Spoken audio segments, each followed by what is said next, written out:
Hello दोस्तों, कैसे हैं आप सब। उम्मीद करता हूं आप सभी अच्छे होंगे, स्वस्थ होंगे और घरों पर होंगे। दोस्तों, आज के इस क्लास में मैं स्टार्ट करने वाला हूं आप सभी के लिए इंग्लिश का grammatical and spoken course.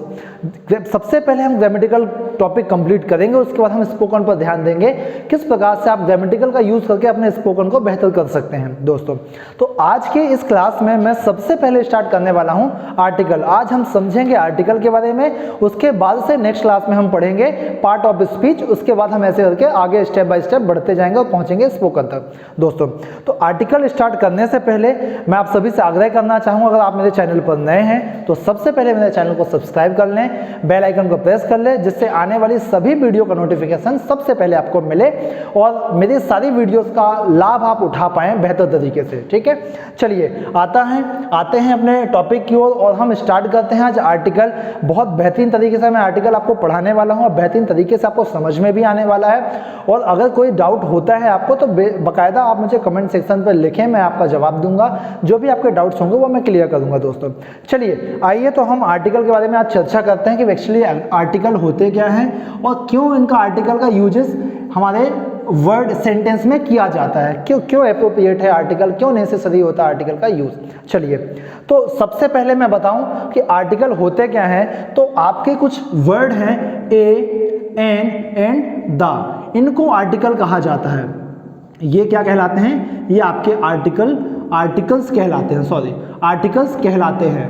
A an the आपका क्या कहलाते हैं? आर्टिकल्स कहलाते हैं। जहां पर ए और एन को रखा गया है, ए एंड एन को इंडेफिनेट आर्टिकल कहा गया। क्या कहा गया दोस्तों? इंडेफिनेट आर्टिकल कहा गया है। और साथ ही साथ आर्टिकल द को जो है वो कहा गया है डेफिनेट आर्टिकल। इसको डेफिनेट आर्टिकल के अंतर्गत रखा गया है। कुछ ना कुछ इसका रीजन होगा कि इन दोनों को किसी अलग तरीके में रखा गया, दा को किसी अलग तरीके में रखा गया, समझेंगे बहुत अच्छे से। और कहा जाए तो आपके जो मॉडर्न इंग्लिश की बात की जाती है, मॉडर्न स्पोकन इंग्लिश की बात की जाती है, तो उसमें इन आर्टिकल को, स्पोकन इंग्लिश में इन आर्टिकल को रखा गया है डिटर्मिनर्स के अंतर्गत, डिटर्मिनर्स के अंतर्गत रखा गया है। अब क्या है डिटर्मिनर्स, इसको समझेंगे हम। तो डिटर्मिनर्स वे होते हैं, डिटर्मिनर्स वो पार्ट होते हैं जो ये डिफाइन करते हैं कि किसी भी सेंटेंस में नाउन के पहले कोई ना कोई आर्टिकल जरूर आएगा, या फिर हम कह सकते हैं कि किसी भी सेंटेंस में डिटर्मिनर्स के बाद, दैट मीन्स आर्टिकल के बाद कोई ना कोई नाउन जरूर होगा। मतलब क्या होता है इसका मतलब है कि ये जो डिटर्मिनर्स हैं, ये जो आर्टिकल हैं, ये नाउन को डिटरमाइन करते हैं। क्या करते हैं? ये नाउन को डिटरमाइन करते हैं। ओके, तो ध्यान रखेंगे आप सभी कि आर्टिकल को स्पोकन इंग्लिश में या मॉडर्न इंग्लिश में क्या कहा गया है? डिटर्मिनर्स कहा गया है। इसे डिटर्मिनर्स के अंतर्गत रखा गया है, जो ये बताते हैं कि किसी भी सेंटेंस में नाउन के पहले, किसी भी सेंटेंस में नाउन के पहले कोई ना कोई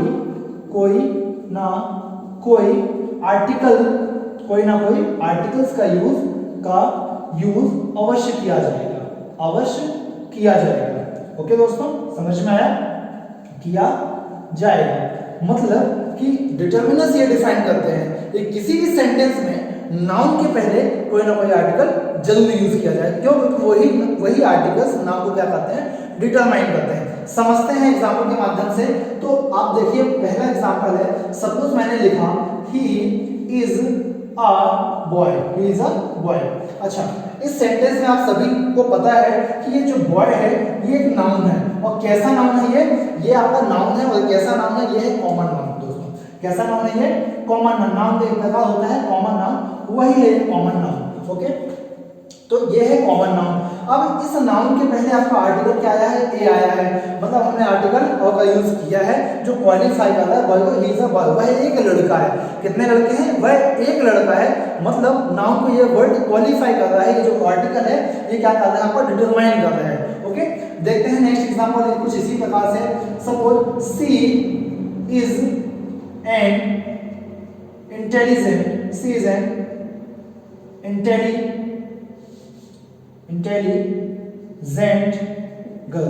इज एन इंटेलिजेंट गर्ल, मतलब वह लड़की है। कैसी है? लड़की है। ये भी आपका क्या होगा? कॉमन नाउन हो गया। कैसा नाउन हो गया? ये भी कॉमन नाउन है। अब ये इंटेलिजेंट जो वर्ड आया है ये क्या होगा?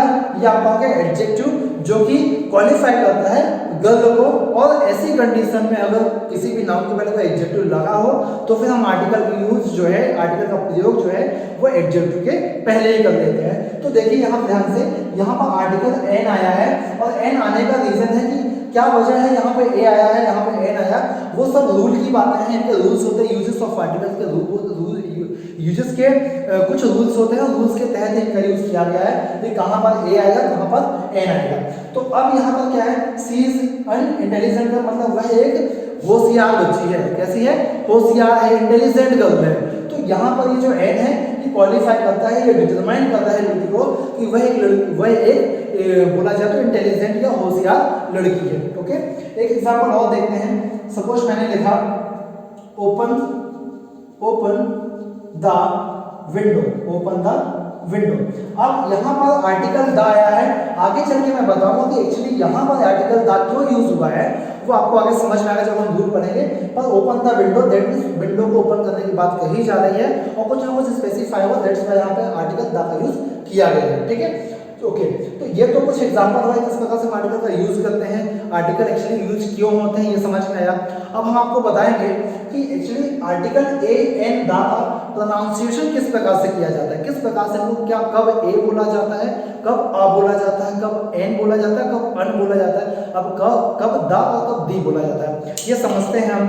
ये समझने के लिए हमें एक चार्ट को प्रिपेयर करना पड़ेगा। तो सबसे पहले आप वीडियो को पॉज कर लें और इस चीज को थोड़ा सा नोट डाउन कर लें, जिसको आपको याद रहे कि हाँ ये चीज क्या होते हैं, क्यों इनको आपको पढ़ना आवश्यक है। चलिए अब मैं आपको करता हूँ टेबल के माध्यम से कि किस प्रकार से इन आर्टिकल का प्रोनाउंसिएशन किया जाता है। तो बेसिकली पहले समझना हमें यह है कि आर्टिकल का जो उच्चारण है वो दो रूपों में किया जाता है, मतलब प्रोनाउंसिएशन दो रूपों में होता है। पहला रूप है आपका वीक फॉर्म है, सेकंड जो फेस है वो क्या है, आपका स्ट्रॉन्ग फॉर्म है। टेबल से समझते हैं बेहतर तरीके से। आर्टिकल ए एन द, इनका ये वीक फॉर्म है और ये कौन सा फॉर्म है, स्ट्रॉन्ग फॉर्म है। वीक फॉर्म में आर्टिकल ए को हमेशा आ कहा जाता है तथा आर्टिकल एन को अन और आर्टिकल द को द या स्मॉल छोटा वाला दी कहा जाता है। इन्हीं का जब स्ट्रॉन्ग फॉर्म में प्रोनाउंसिएशन होता है तो आ को आ ना कहकर ए कहा जाता है, और अन को एन कहा जाता है तथा द को बड़ा दी कहा जाता है ना। तो इनसे आप समझेंगे कि किस प्रकार से इनका प्रोनाउंसिएशन होता है। परंतु अगर बात की जाए जनरल स्पोकन इंग्लिश में, हमेशा आर्टिकल ए को, स्पोकन इंग्लिश हमेशा आर्टिकल ए को आ तथा आर्टिकल एन को अन ही पढ़ा जाता है। ओके, स्पोकन इंग्लिश की बात की जाए जनरली तो हमेशा आर्टिकल अ को अ ही कहा जाता है और एन को अन पढ़ा जाता है। ओके, लेकिन अगर बात आती है आर्टिकल द की तो वहां पर थोड़ा सा सिचुएशंस चेंज हो जाती है। कैसे होती है चेंज, कि अगर किसी सेंटेंस में आने वाला नाउन कैसा हो, नाउन का जो वर्ड स्टार्ट हो वो कंसोनेंट हो, कैसा हो, कंसोनेंट हो, नाउन का वर्ड जो है कंसोनेंट हो और इसके पहले क्या लगा हो, आर्टिकल द लगा हो, तो फिर उसका प्रोनाउंसिएशन चेंज हो जाता है। हम वहां पर आर्टिकल को दा पढ़ते हैं, THE को क्या पढ़ते हैं, दा पढ़ते हैं। मतलब कि सपोज कोई वर्ड लिखा है, अगर यहां पर लिखा है कि विंडो लिखा हुआ है, क्या लिखा है, विंडो, और विंडो के पहले अगर आर्टिकल द आ जाए तो फिर इसका प्रोनाउंसिएशन जो होता है वो क्या होता है, दा ही पढ़ा जाता है। कब, जब नाउन, आने वाला नाउन कैसा हो, कंसोनेंट हो, तो फिर उसके पहले अगर THE आर्टिकल लगे तो उसका प्रोनाउंसिएशन क्या होता है, दा होता है। परंतु बॉबल की कंडीशन में एक चेंज हो जाता है। अगर आने वाला क्या, नाउन आपका कैसा हो, बॉबल हो, कैसा हो, बॉबल हो, तो फिर क्या करते हैं हम, वहां पर आर्टिकल का यूज जब होता है तो फिर उसका प्रोनाउंसिएशन दी हो जाता है। जैसे कि समझें, अगर हम लिखें तो अगर मैंने लिखा ऑनेस्ट, क्या लिखा, ऑनेस्ट, अब ऑनेस्ट के पहले अगर आर्टिकल द आता है तो फिर इसका प्रोनाउंसिएशन दा ना होकर क्या हो जाता है, स्मॉल दी हो जाता है, छोटा दी हो जाता है। तो ये चीज आपको ध्यान रखना है कि कहां पर आर्टिकल दा कहा जाता है, कहां पर आर्टिकल दी किया जाता है, ये सिर्फ डिपेंड करता है कंसोनेंट और बॉबल पे, बाकी स्ट्रॉन्ग फॉर्म और वीक फॉर्म में। ओके, अब ये तो हो गई आर्टिकल के प्रोनाउंसिएशन की बात। अब हम समझते हैं कि काइंड्स, तो अब हम समझते ये हैं कि आर्टिकल के कितने प्रकार होते हैं, कितने प्रकारों में से रखा गया, that means kind of article पढ़ते हैं। ओके, उससे पहले आप इस चीज़ को थोड़ा सा नोट डाउन कर ले जिससे आप समझ पाएं कि क्या वीक फॉर्म होता है, क्या स्ट्रॉन्ग फॉर्म होता है और किस प्रकार का प्रोनाउंसिएशन होता है। ओके, अब मैं चलता हूँ आपको बताता हूँ काइंड्स ऑफ आर्टिकल। हम देखते हैं काइंड्स ऑफ आर्टिकल, मतलब दैट मीन्स कि आर्टिकल के कितने प्रकार होते हैं वो हम समझते हैं। तो यहाँ पर बेसिकली आर्टिकल के दो प्रकार होते हैं, पहला होता है definite article and second is indefinite article. अब हम समझते हैं क्या होते हैं ये इंडेफिनेट आर्टिकल, क्या होते हैं डेफिनेट आर्टिकल। तो आइए देखते हैं कि आर्टिकल ए और एन को इंडेफिनेट आर्टिकल के अंतर्गत रखा गया है, मतलब आर्टिकल ए और एन को इंडेफिनेट आर्टिकल के तहत ही रखा गया है। इसका मतलब ये है कि आर्टिकल ए एन का प्रयोग जो है किसी भी अनिश्चित व्यक्ति, वस्तु या प्राणी के पहले किया जाता है। ओके, इसीलिए क्योंकि इनडिफिनिट का अर्थ ही होता है ऐसी चीजें जो अनिश्चित होती हैं, जिसका हमें ज्ञान नहीं होता, जिसके बारे में कोई जानकारी पता नहीं होती है, उसे कहते हैं इंडेफिनिट कहते हैं। तो आर्टिकल ए एन का जो यूजेस है वो किसी भी ऐसे नाउन के पहले किया जाता है जिसके बारे में हमें पहले से कोई जानकारी ना हो, जो हमारे लिए अननोन हो। ओके, तो उसके पहले हम आर्टिकल ए एन का यूज करते हो। साथ ही साथ आर्टिकल ए एन का जो यूज है वो सिंगुलर काउंटेबल नाउन के पहले भी किया जाता है। ठीक है, तो देखते हैं कि कैसे क्या आता है। तो आर्टिकल ए एन को जो है ए एन एन को क्या कहा गया है, इंडेफिनिट आर्टिकल कहा गया है। इसका मतलब है कि इसका जो यूज है, इसका प्रयोग की बात की जाए, इसका जो प्रयोग है वो किसी भी अनिश्चित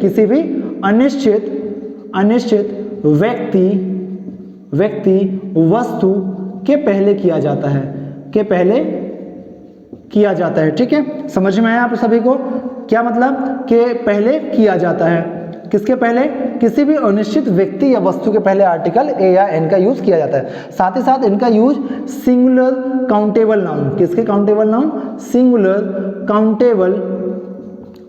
काउंटेबल नाउन के पहले भी किया जाता है। किसका, आर्टिकल ए और एन का जो यूज है वो सिंगुलर काउंटेबल नाउन के पहले भी किया जाता है। एग्जांपल से कि किस प्रकार से हम आर्टिकल ए एन का अनिश्चित व्यक्ति वस्तु के लिए करते हैं। तो पहला एग्जांपल सपोज मैं लिखता हूं, example he has a car. तो हमारे पास एक एग्जांपल है, इस एग्जांपल से आप बेहतर तरीके से समझ पाएंगे कि ही हैज अ कार मतलब उसके पास एक कार है। अब सपोज मुझे किसी ने कहा कि भाई ऐसा है, सुनो, उसके पास एक कार है, मैंने सुन लिया, क्या ये मेरे किसी काम की बात रही? नहीं, क्योंकि मुझे उस कार के बारे में कोई अदर नॉलेज नहीं है। मेरे लिए वो कार क्या है, ऐसी चीज है जो मेरे लिए क्या है, अनडिफाइंड है, मतलब इनडिफिनाइट बोला जाए तो इनडिफाइंड है, वो उसको डिफाइन मेरे लिए नहीं किया गया। इसका मतलब क्या है, वो मेरे लिए अनिश्चित वस्तु है।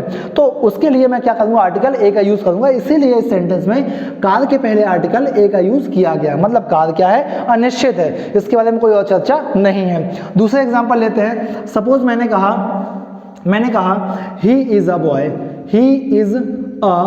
बॉय। तो अब यहाँ पर सेम वही बात, बॉय एक नाउन हो गया, नाउन के पहले क्या लगा, आर्टिकल लगा, जैसा मैंने बताया कि नाउन के पहले आर्टिकल लगता है। तो यहाँ पर भी आर्टिकल ए आया है जो डिफाइन कर रहा है, या बोला जाए तो जो कि डिटरमाइन कर रहा है बॉय को। परंतु अगर मुझे किसी ने कहा कि वह एक लड़का है, मैंने सुन लिया, क्या मेरे किसी काम का रहा है? ये नहीं रहा, मेरे लिए कोई काम का नहीं है, मेरे लिए अनिश्चित है, मेरे लिए डिफाइन नहीं है, इसलिए यहाँ पे आर्टिकल क्या आया, आर्टिकल अ आया, ही इज अ बॉय, वह एक लड़का है, होगा कोई लड़का, मुझे क्या लेना देना इससे, तो वो लड़का है, वो डिफाइंड नहीं है, कोई स्पेसिफाई नहीं है, कोई स्पेशल पर्सन नहीं, इसलिए यहाँ पे आर्टिकल क्या आया है, ए आया है। इस प्रकार से बहुत सारे एग्जांपल के माध्यम से आप इस चीज को समझ सकते हैं। सपोज मैंने एक एग्जांपल लिखा, जया इज अ गर्ल। अब आप देख पा रहे हैं Jaya is a girl, Jaya एक लड़की है लड़की, नॉर्मल से सभी लड़कियां होती हैं, तो जया भी एक लड़की है, तो यहाँ पर भी एक लड़की होना कोई डिफाइन नहीं किया गया, निश्चित है, इसलिए हमने आर्टिकल ए का यूज किया गया। चलिए ठीक है, समझ में आया। अब अगर मैं एक एग्जाम्पल और लिखता हूँ, एक एग्जाम्पल और देता हूँ आपको, कोई एन का एग्जाम्पल लेता हूँ। सपोज मैंने लिखा कि राम इज ऑनेस्ट बॉय। अब यहाँ पर मैंने ब्लैंक छोड़ा, तो आप बताएं यहाँ पे क्या आर्टिकल क्या यूज करेंगे, आप ए करेंगे या एन करेंगे? Ram is blank honest boy. तो मैं बता दूं आपको कि यहाँ पर एक्चुअली आर्टिकल एन आएगा, हम यहाँ पर आर्टिकल एन का यूज करेंगे, आपको बताएंगे क्यों एक्चुअली यहाँ पे एन का यूज हुआ है और ए क्यों नहीं आया, एन क्यों आया है, वो हम जब रूल पढ़ेंगे तो चर्चा करेंगे। पर यहाँ आप देख लें कि ये बॉय है, कैसा है, ऑनेस्ट है, तो वो राम एक ऑनेस्ट बॉय है, ठीक है boy honest boy.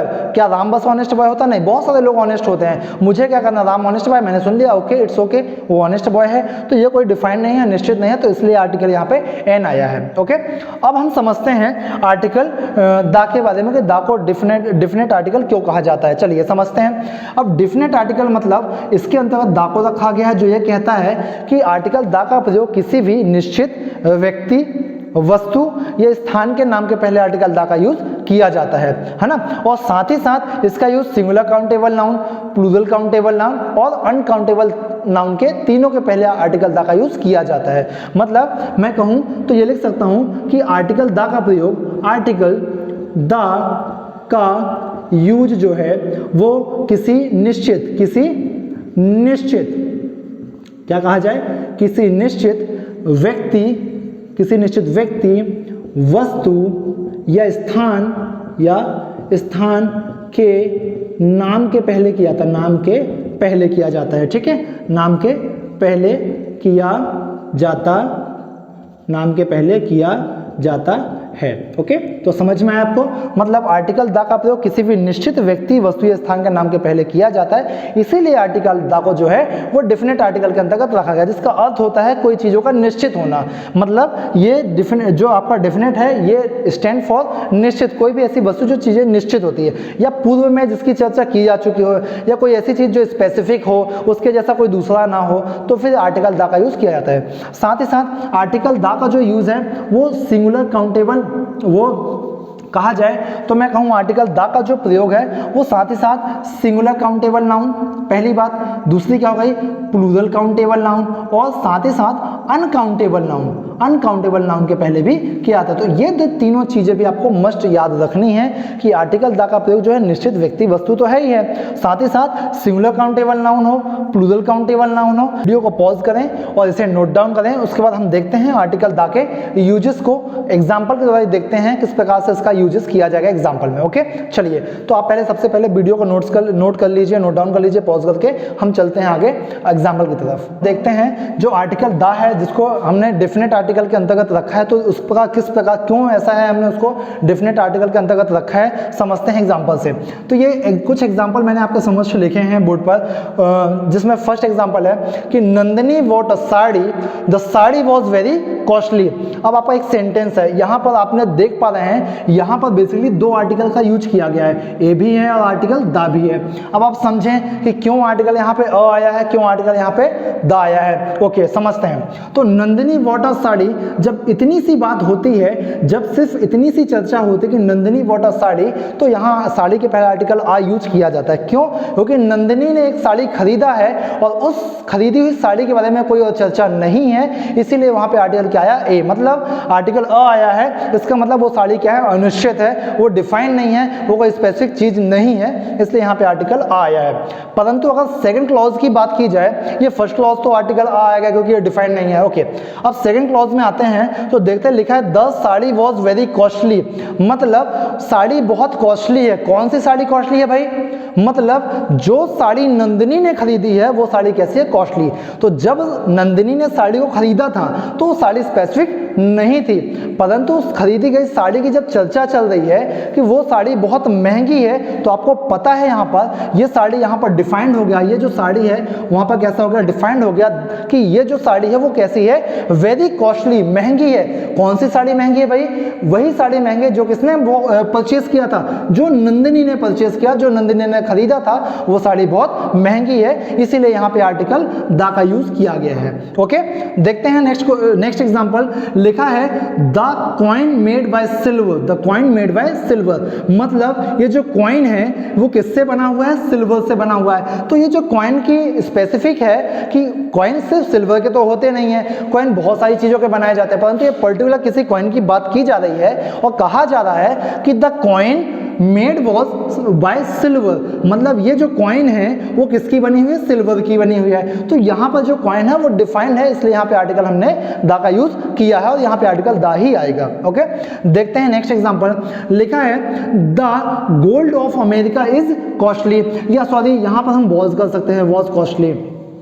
The gold of America was costly, मतलब जो गोल्ड है कहाँ का, अमेरिका का, वो कैसा है, कॉस्टली है। अब कौन सा गोल्ड कॉस्टली है भाई, वो गोल्ड कॉस्टली है जो कहाँ से बिलोंग करता है, जो आया है कहाँ से, अमेरिका से। मतलब इस गोल्ड को डिफाइन किया गया है कि ये गोल्ड जो है वो कॉस्टली है, क्यों, क्योंकि ये अमेरिका का गोल्ड है, अमेरिका का सोना है, तो कहा जाए, इसलिए यहाँ पे आर्टिकल द आया, मतलब वो सोने को डिफाइन कर रहा है कि अमेरिका का जो सोना है वो कैसा है, कॉस्टली है, महंगा है, इसलिए यहाँ पे आर्टिकल गोल्ड के पहले द आया है। ठीक है, देखते हैं next and last example, the water of the Ganga is being polluted. अब आपके सामने एक एग्जांपल लिखा है जहां पे 2 बार आर्टिकल द आया है, क्यों आया है समझते हैं। अब यहाँ पर है the water of the Ganga is being polluted, तो यहाँ पर वाटर के सामने द क्यों आया है ये समझते हैं। आपको पता, मैंने कहा कि आर्टिकल द का जो प्रयोग है वो सिंगुलर काउंटेबल नाउन, मतलब सिंगुलर काउंटेबल नाउन और प्लूरल काउंटेबल नाउन और साथ ही साथ अनकाउंटेबल नाउन के पहले भी किया जाता है ना।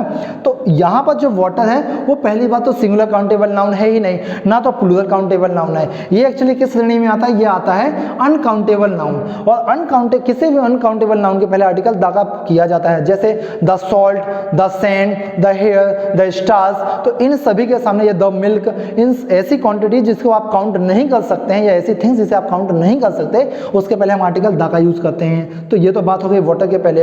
अब सेकंड आर्टिकल आया है गंगा के पहले, किसके पहले, गंगा के पहले। तो ये गंगा रिवर की बात की जा रही है, गंगा रिवर जिसमें गंगा का पानी बहता है उसको, तो यहाँ पर लिखा था वाटर ऑफ द गंगा, मतलब गंगा नदी का जो पानी है वो क्या हो रहा है, पॉल्यूटेड हो रहा है, गंदा हो रहा है, गंदा है। तो यहाँ पर ये जो गंगा नदी वो स्पेसिफिक है, वो डिफाइंड है, प्री डिफाइंड है, उसके जैसी दूसरी कोई और नदी नहीं है, इसीलिए यहाँ पे आर्टिकल द का यूज किया गया है, क्योंकि यहाँ पे जो गंगा है वो स्पेसिफिक थिंग है। क्या है, स्पेसिफिक थिंग्स है, स्पेसिफिक थिंग्स है, इसलिए यहाँ पे आर्टिकल द का यूज किया गया है। तो इस प्रकार से अब आपको समझ में आया होगा किस प्रकार से हम आर्टिकल ए और एन का यूज करते हैं, किस प्रकार से आर्टिकल द का यूज करते हैं। तो दोस्तों आप वीडियो को पॉज कर लें और इसे नोट डाउन कर लें, फिर हम देखते हैं नेक्स्ट क्लास में, जब मैं नेक्स्ट लेक्चर लेके आऊंगा उसमें हम समझेंगे कि किस प्रकार से आर्टिकल ए एन का यूज किया जाता है, कितने रूल हैं एन के तथा कितने रूल द के हैं, अलग अलग जगह पर आर्टिकल ए और एन का यूज किया जाता हूँ। तो दोस्तों उम्मीद करता हूँ आपको ये क्लास समझ में आई होगी और आपको मैंने सरल भाषा में समझाया है, समझ में आया होगा। अगर कोई प्रॉब्लम आती है तो आप कमेंट सेक्शन में लिख के बता सकते हैं। और साथ ही साथ एक आग्रह फिर से मैं करना चाहूँगा कि अगर आप मेरे चैनल पर अभी नए हैं तो चैनल को सब्सक्राइब कर लें, शेयर करना बिल्कुल ना भूलें, जिससे मेरी ये जो वीडियो है, यूजफुल वीडियो है, वो उन बच्चों तक पहुँचे जो इससे कनेक्ट नहीं है और उसका फ़ायदा वो भी उठा सके। ओके, और वीडियो को लाइक करना जरूर ना भूलें, बेल आइकन को जरूर प्रेस कर लें।